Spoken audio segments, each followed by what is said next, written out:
Welcome guys, my name is Chybs and today we're gonna talk about the pros and cons of black and grey tattoos. Coming up. I put in the work all day, I put in the work all day. Them man are doing this thing part time, now I'm doing this thing all day. I put in the work all day, I put in the work all day. So first of all, a little background story about me. I'm a black and grey artist from Holland. Sometimes I do some color work, but 99% of my work is just black and grey. When I was younger, I was sketching a lot. I was using a lot of charcoal and normal pencils to draw with. So my natural way was to go to the black and grey tattooing style. First of all, I think that the black and grey tattoos only get better in time. When you see a black and grey tattoo that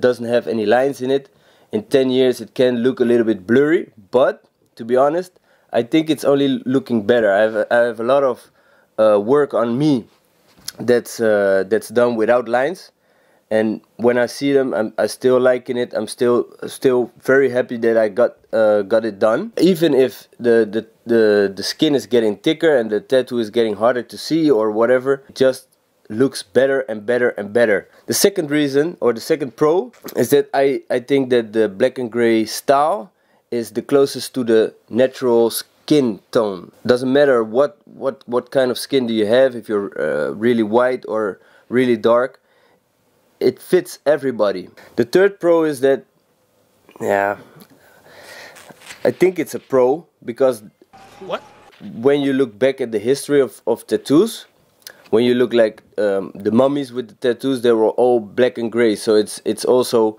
something that's been around for a very long time. That's why I also think that I could mention it as a pro. Do me a favor, please. Get out of here. So I don't think that you can express everything. So you cannot express your whole story in just black and grey. For me, that's a con.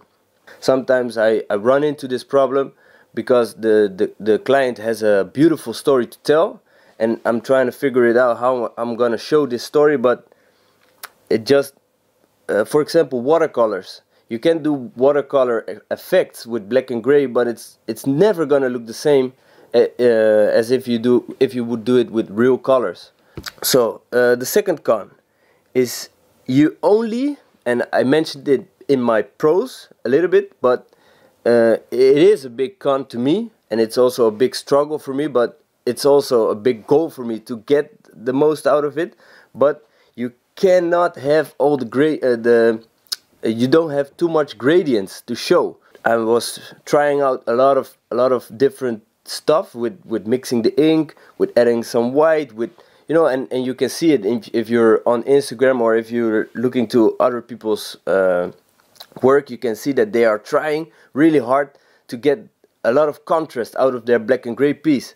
But at the end of the day, it doesn't matter how hard or how good you pack your grays into the skin.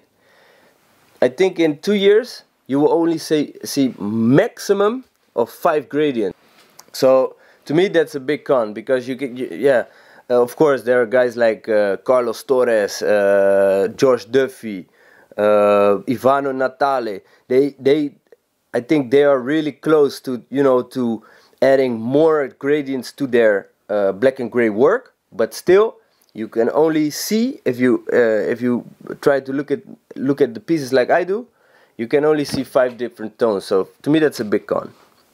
And then the last con, but this goes for the last con. I think this goes for almost every tattoo out there, is that they will stay with you the rest of your life. It's even more how can I say this? It's even more in the Listen properly. in the beginning, yeah, in the beginning, in the beginning,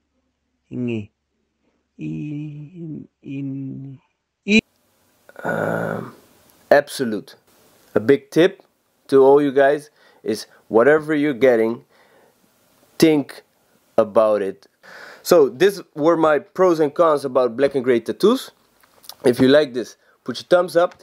Please subscribe or react put it in the. Please subscribe and let me know what you thought about it, and I'll get back to you next week. Deuces. Work hard, play hard, work hard, play hard, work hard, play hard, work hard, play hard. Work, work, work, work, work, work.